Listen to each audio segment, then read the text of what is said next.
guia. E os demais são particularidades para atender uma contingência didática, uma espécie de orientação metodológica para que nós possamos entender o que é importante na vida para nos emanciparmos dos nossos requisitos não conseguidos do passado. Então isso tem um significado muito importante. Que o Senhor nos abençoe, que a Águida seja inspirada como sempre o é. Pai nosso que estás nos céus, santificado Senhor seja o vosso nome, venha a nós o vosso reino. Seja feita a vossa vontade, assim na terra como nos céus. O pão nosso de cada dia dai-nos hoje. Perdoa, Senhor, as nossas dívidas, da mesma forma que perdoarmos os nossos devedores, e não nos deixe, Senhor, cairmos nas tentações do mundo, mas livra-nos do mal que trazemos por tanto e tanto tempo em nossos corações, porque seu é o reino, o poder e toda a glória para sempre. Graças a Deus e graças a Jesus. A Lei Divina ou Natural, o Livro dos Espíritos, Allan Kardec, 16 de novembro de 2024. A Lei Divina ou Natural, que 614, o que deve entender por lei natural. A lei natural é a lei de Deus, é a única necessária à felicidade do homem. Ela lhe indica o que ele deve fazer ou não fazer. Ele só se torna infeliz porque dela se afasta. Quem dela se afasta. E 615, a lei de Deus, é eterna. Eterna e imutável como o próprio Deus. Que 616, Deus também prescrito aos homens numa época aquilo que lhes proibia em outra.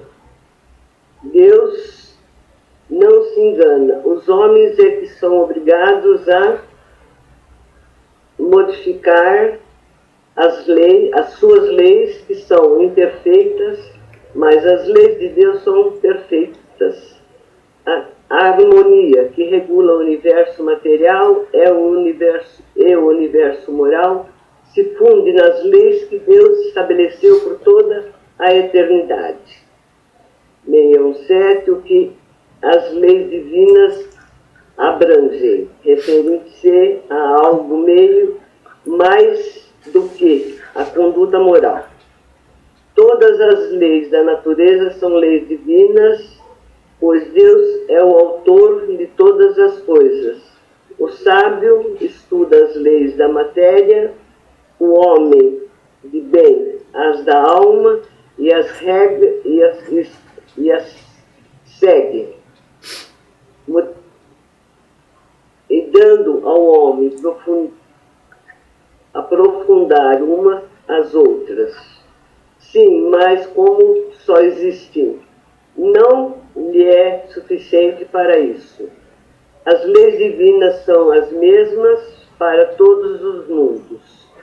A razão nos diz que elas devem ser apropriadas à natureza de cada mundo e proporcionais ao grau de adiantamento dos seres que os habitam. Deus proporcionou a todos os homens os meios de conhecerem a sua lei. Todos podem conhecê-la, mas nem todos a compreendem.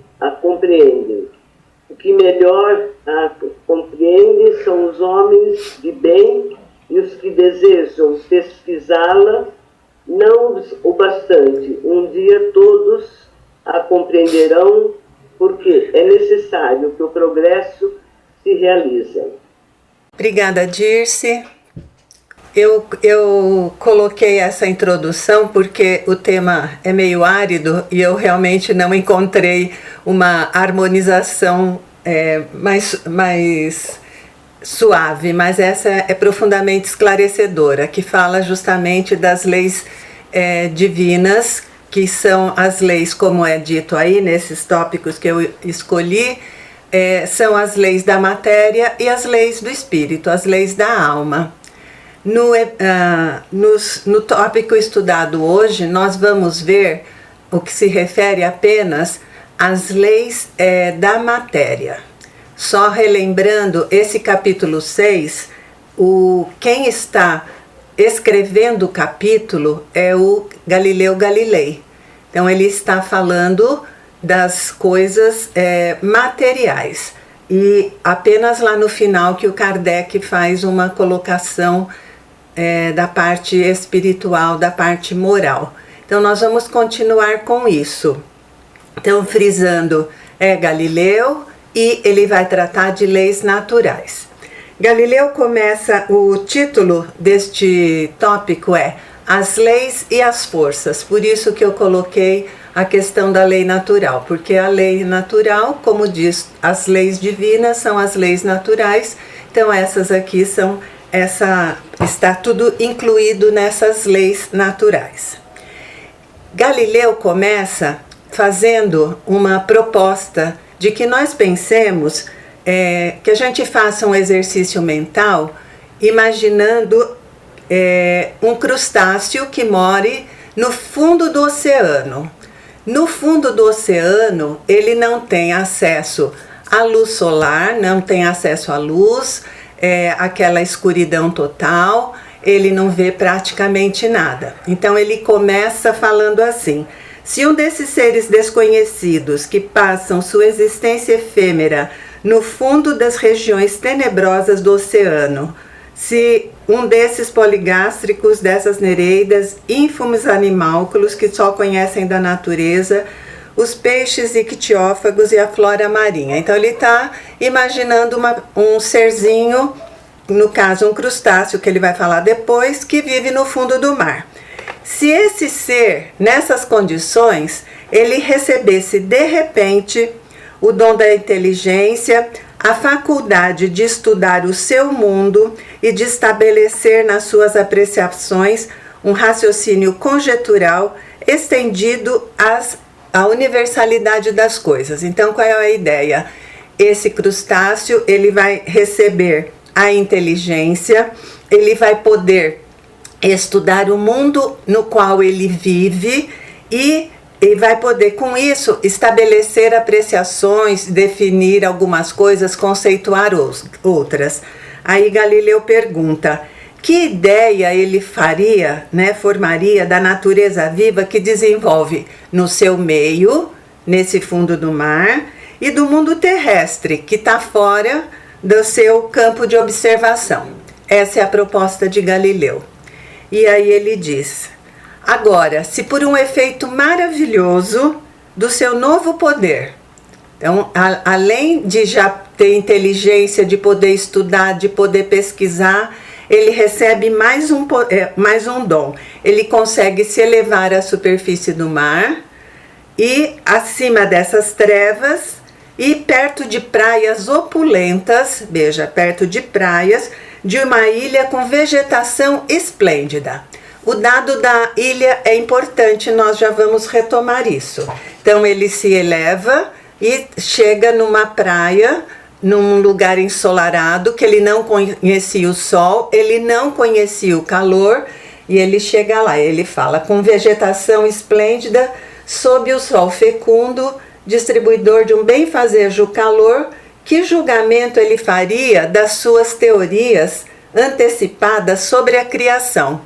Então, ele estava dentro d'água, ele tinha imaginado algumas coisas e agora ele vai para a superfície e conhece outras coisas que sequer tinham passado pela cabeça dele. É a proposta de Galileu. Ele fala: logo, ele abandonaria as coisas que ele tivesse feito, né? Mas ainda assim, ela seria tão incompleta como a primeira, não é? Aí ele fala: é essa a condição da ciência, da nossa ciência terráquea, da nossa ciência como nós fazemos. Nós estamos imersos num mundo, num ambiente que nós procuramos estudar, que nós fazemos conexões, ligações, observações, tiramos conclusões, medidas, né? Fazemos medidas, tiramos conclusões, mas ainda assim o que se tem é insuficiente para descrever o todo. Ou seja, ele está nos dizendo que nós já temos muito, lembrando que aqui ele estava no século XIX, muitas coisas já foram feitas nesse ínterim, né, nesse intervalo, mas mesmo assim nós não temos o domínio e a explicação de todas as coisas. Aí o editor do livro, ele acrescenta um tópico, ele fala assim: essa é a mesma situação daqueles que vivem no mundo apenas sem considerar, no mundo material, sem considerar a existência do mundo espiritual. Tudo que ele faz, que ele pensa, que ele conclui, está ligado unicamente à matéria. Ele diz assim: quando se despojam do corpo físico, os horizontes desse mundo se desmoronam aos seus olhos. O que ele vê? A parte material dele, que é o corpo físico, ele não tem mais, ele está afastado. Aí ele vai falar: compreende então o vazio das teorias pelas quais pretendiam explicar tudo exclusivamente pela matéria. Por quê? Porque ele se descobre, mesmo sem o seu corpo físico, ele ainda tem consciência da sua individualidade, ele se percebe pensando, ele se percebe sentindo, ele se percebe querendo. Então, ele não era apenas aquela condição material que ele julgava ser a única. Ele constata que ele é muito mais do que aquilo. Entretanto, esses horizontes têm ainda para eles os seus mistérios, que só se revelam sucessivamente à medida que ele se eleva pela depuração.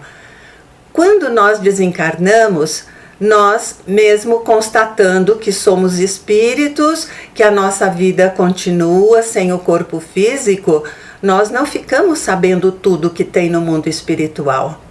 Nós não temos acesso a todas as informações. E o que é dito aqui é o que nós já sabemos, que a quantidade de conhecimento, a quantidade de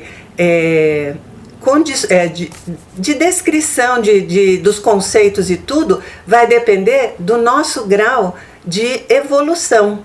Nós não vamos ter acesso direto a tudo, não é? Vai sendo gradual conforme nós formos evoluindo. E aí ele fala: mas desde seus primeiros passos eles são forçados a reconhecer a sua cegueira e quão longe eles estavam da verdade. Então, mesmo ainda não tendo acesso a todas as informações, a tudo que compõe esse mundo espiritual e a sua nova condição apenas espírito / perispírito, que não é o tema de agora, mas apenas nessa manifestação, ele vai saber que aquilo que ele julgava ser a única verdade, não. Por isso que ele utiliza a expressão como ele estava cego perante a realidade, que é muito mais ampla do que ele imaginava. E aí, mais uma vez, é interessante que já é a terceira vez que o Galileu faz essa observação. Ele não vai falar, ele não vai entrar em detalhes que não estariam acessíveis para nós até aquela situação, né? Ele fala assim: olha, eu sou relativamente ignorante também, mas eu tenho a vantagem de já ter entrado em contato com leis que vocês ainda não têm acesso, e eu não vou poder falar desse assunto. E o que nós vemos? Quando Galileu nos traz esta colocação, me ocorreu aquela ideia, né? De não dar pérolas aos porcos, porque se ele nos fala coisas que nós não temos condições de acessar com o nível de conhecimento, o nível de evolução que nós já temos, isso não vai ter utilidade nenhuma. Nós não vamos poder utilizar esses dados, porque nós nem saberíamos como. E aí nós vemos o cuidado que Kardec teve quando ele disse que a doutrina espírita não estava pronta, que ela estava aberta a complementações, que certamente viriam no decorrer do tempo com novas descobertas pela ciência oficial, não é? Mas uma coisa é importante a gente ver: o que Kardec trouxe está correto. Não é que ele trouxe coisas que vão ser modificadas. O que ele trouxe está correto, porém incompleto. Então, os movimentos a serem feitos, eles vão ser nesse sentido de ampliar o que já existe em termos de conhecimento. E lembrando que a própria doutrina, ela só veio num tempo em que nós, humanidade, já estávamos com, não todos, é claro, mas já tinha uma grande massa capaz de entender aquelas informações e ensinamentos que nos foram trazidos pelos espíritos, da falange do Espírito da Verdade. Então, as coisas elas vão sendo dosadas conforme a nossa condição. Aí, Galileu, ele fala: o que eu vou fazer, meu objetivo é somente expor a noção geral das leis universais, sem explicar em minúcias o modo de ação e a natureza das forças especiais que delas dependem. Então, ele vai falar apenas de passagem e não vai entrar em detalhes. E aí ele começa do que? Ele fala: existe fluido etéreo que preenche o espaço e penetra os corpos. Este fluido é o éter, ou a matéria cósmica primitiva, geradora dos mundos e dos seres. O que ele nos traz aqui é justamente o fluido cósmico universal, lembrando que quando nós consideramos a tríade Deus, Espírito e Matéria, o que não for Deus e o que não for Espírito é matéria. Então, os fenômenos, os materiais, todas as coisas que existem estão no campo da matéria. Então, apenas a matéria, inclusive, está sendo o que Galileu está considerando aqui. Então, Deus e Espírito não estão sendo considerados e considerado apenas os fenômenos que se referem ao fluido cósmico universal, que ele chama de éter ou fluido etéreo, né? Aí ele fala: ao éter são inerentes as forças que presidem as mudanças, as leis imutáveis e necessárias que regem o mundo. Então, tudo, como acabamos de dizer, tudo ao éter, ao fluido cósmico, pertencem essas forças e são regidas por leis, ok? Essas forças indefinidamente variadas, então ele está trazendo, existem inúmeros tipos, segundo as combinações da matéria, localizadas segundo as massas e diversificadas em seu modo de ação, de acordo com as circunstâncias e os meios conhecidos já na Terra. Então ele nos traz que essas forças são múltiplas, são variadas, ela depende de muitos fatores, não é? E que nós já conhecemos muitas na Terra, mas o que ele vai falar aqui? Em outros mundos apresentam-se sob outros aspectos. Esse é um outro dado importante, porque nós costumamos julgar que no universo inteiro tudo se passa da mesma forma. E aqui ele é bem taxativo, olha: em outros mundos apresentam-se sob outros aspectos, oferecem outras características desconhecidas aqui. Então são coisas que são típicas do meio. Kardec vai falar isso daqui a pouco. Tem uma nota de rodapé que é de Kardec, ele vai comentar justamente isso. Ele fala que elas são dependentes do meio e na imensa extensão dos céus. Lembrando que Galileu, né, como astrônomo, sempre que ele vai fazer uma comparação ou uma citação, ele vai citar o cosmo, o mundo, os planetas, os astros. Ele está sempre conectado a esse tipo de exemplo, tipo de comparação. E aí ele fala, um número indefinido, numa escala inimaginável, cuja magnitude somos tão incapazes de avaliar como o crustáceo é no fundo do oceano, impossibilitado de conhecer a universalidade dos fenômenos terrestres. Então, o que ele nos diz? Existem aqui na Terra coisas que são conhecidas, existem coisas que já estão, sei lá, catalogadas, já estão estudadas, mas que na Terra não estão todos os tipos de forças, nem se manifestam todas as leis que são universais, que existem em outros orbes, em outros lugares do universo, ok? E aqui Kardec entra com uma observação que eu acho que é o ponto alto deste tópico que nós estudamos hoje. Ele diz assim: nós nos reportamos aquilo que nós conhecemos e também não compreendemos. Então, falando das coisas que não são conhecidas, ele fala aquilo que nos escapa à percepção dos nossos sentidos. Então, Kardec, ele nos diz de coisas que existem, estão no nosso ambiente, estão no nosso mundo, mas nós não acessamos pelos sentidos. Aí, só para dar um exemplo que para nós atualmente já é fácil de entender, por exemplo, nós temos um dos nossos sentidos é a audição. O que nós ouvimos? Nós ouvimos o som numa faixa de frequência entre 20 e 20 mil Hz, 20 kHz, né? Em média, nessa faixa de frequência. O que está abaixo de 20 Hz são os infrassons, nós não ouvimos. O que está acima de 20 kHz, 20 mil Hz, nós também não ouvimos. São os ultrassons, mas nós sabemos que eles existem. E, por exemplo, o ultrassom hoje é bastante conhecido, né? Tem todos os exames que são feitos, exames físicos. Então vejam que os instrumentos substituem os nossos sentidos. Onde os nossos sentidos não alcançam, os instrumentos são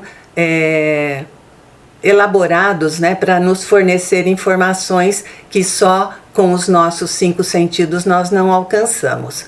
Então, mas, por exemplo, o ultrassom tem cachorros podem ouvir, os morcegos ouvem, então, mas nós humanos não ouvimos. A visão, nós vamos enxergar, ser capazes de identificar frequências entre o vermelho e o violeta, não é? O que está abaixo do vermelho, que é o infravermelho, nós não vemos. E o que está acima do violeta, que é o ultravioleta, nós também não vemos, embora nós saibamos da sua existência. Então, o que Kardec está nos trazendo nesta observação? Nem tudo que está presente nós acessamos por nós mesmos, tá? É isso que ele está nos trazendo. Quando ele traz isso, eu me lembro do livro Missionários da Luz, que logo no primeiro capítulo, André Luiz, auxiliado pelo magnetismo de Alexandre, que é o auxiliar neste livro, eu peço licença, vou ler só esse pedacinho. Ele fala assim: meu poder de apreensão visual superara os raios X, ok? Com características muito mais aperfeiçoadas. As glândulas do rapaz transformaram-se em núcleos luminosos à guisa de perfeitas oficinas elétricas. Detive-me, porém, na contemplação do cérebro em particular. Os condutores medulares formavam extenso pavio, sustentando a luz mental como chama generosa de uma vela de enormes proporções. Os centros metabólicos infundiam-me surpresas. O cérebro mostrava fulgurações nos desenhos caprichosos. Os lobos cerebrais lembravam correntes dinâmicas.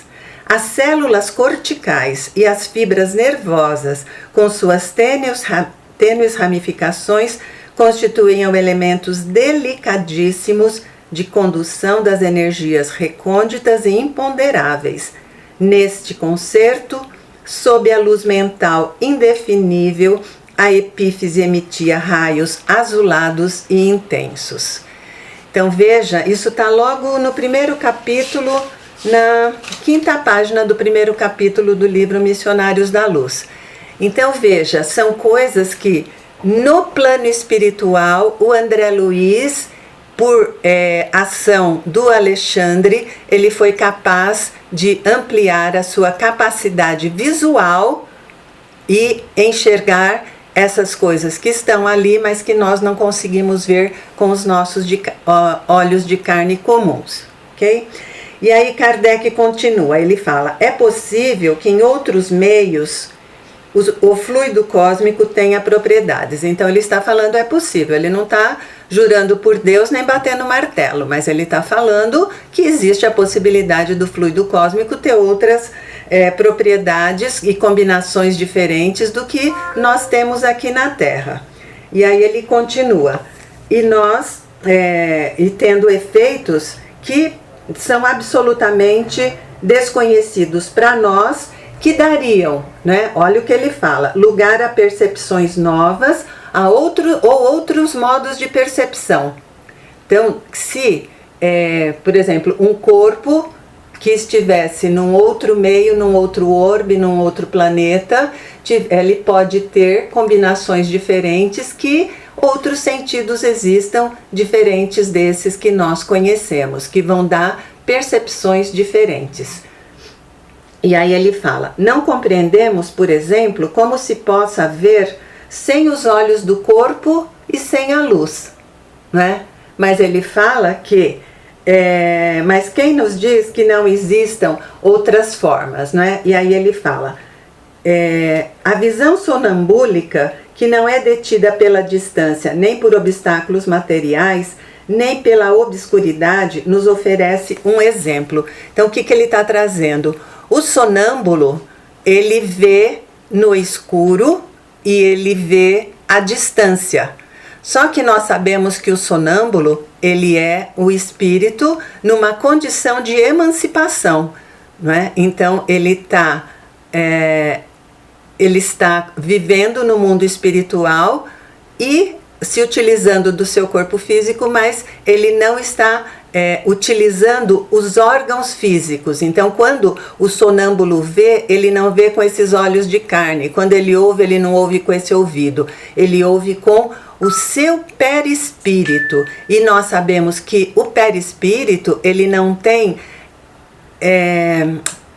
esses órgãos de sentido localizados. Então, o que ele ouve no perispírito todo, o que ele enxerga com o perispírito todo, nessa condição que o sonâmbulo se manifesta, o sonâmbulo se comunica no mundo. Então ele fala, suponhamos que em um mundo qualquer os seres sejam normalmente o que os nossos sonâmbulos seriam apenas excepcionalmente. É uma hipótese e é possível, né, que no mundo as pessoas vivam como os sonâmbulos. Eles não terão necessidade nem da nossa luz, nem dos nossos olhos, e portanto verão o que não podemos ver. Assim acontece com as demais sensações. Então ele deu o exemplo da visão, mas poderia ser para as outras coisas e até um outro sentido que nós sequer podemos conceber porque não os temos. As condições de vitalidade e de perceptibilidade das sensações e das necessidades variam conforme os meios. Então é mais ou menos o que o próprio Galileu nos trouxe. Essas propriedades, elas variam infinitamente no mundo, não é? Nós não temos noção. O que nós conhecemos é na Terra e o que nos é dado conhecer até agora. O que vem além, nós não sabemos. Aí, retomando, isso era uma nota de rodapé de Kardec. E aí, voltando, o Galileu fala, do mesmo jeito que só há uma única substância simples, primitiva, geradora de todos os corpos, que é o fluido cósmico universal, porém diversificada em suas combinações, ele diz, também essas forças dependem de uma lei universal, né, diversificada em seus efeitos que está na origem. Então ele fala, Deus na criação, fez essa lei universal que se diversifica sob diversas formas, diversos tipos de manifestação, e que pelos desígnios eternos foi soberanamente imposta à criação para imprimir harmonia e estabilidade permanentes. Então ele fala que decorrente, né, tudo que é matéria, né, decorre desse fluido cósmico universal,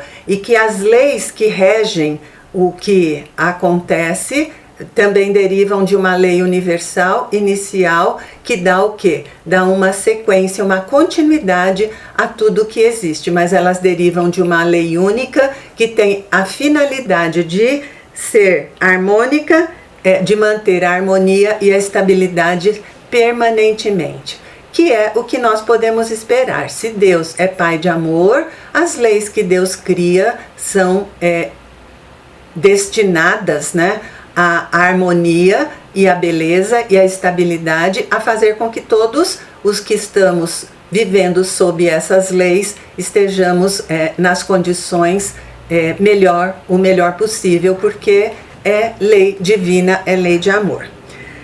E o Galileu continua, ele fala que o que é importante nós lembrarmos é que o universo só tem uma divisa, que ele fala, é a unidade / a variedade. Remontando a escala dos mundos, ele vai dizer, é a unidade da harmonia e da criação, que é a unidade também da matéria. Ao mesmo tempo, uma variedade infinita. Então, que este único elemento, a unidade, ele se manifesta de inúmeras, ele diz, variedade infinita, né? Então, uma infinidade de formas e de manifestação. E aí ele fala que percorrendo esses degraus da vida, desde o último dos seres até Deus, existe uma grande lei de continuidade. E é o que nós observamos na Terra, né?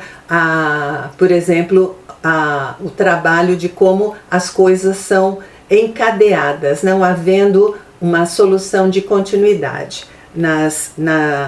nos acontecimentos. E ele fala, e que faz reconhecer, considerando as forças nela mesma, pode-se formar uma série cuja resultante, confundindo-se com a geratriz, é a lei universal. Então, ele está falando dessa continuidade das forças. Então, ele fala que nós não saberíamos apreciar essa lei em toda a sua extensão. Ixi, eu vou acabar rápido, Newton. Falta só um parágrafinho aqui. Porque as forças, né, elas são restritas e limitadas aonde? Na Terra, tá? E ele fala que, no entanto, todas essas forças, elas são eternas. Lembrando que eterno se refere a tempo. Nós já falamos disso antes e falaremos no mês que vem novamente sobre essa questão.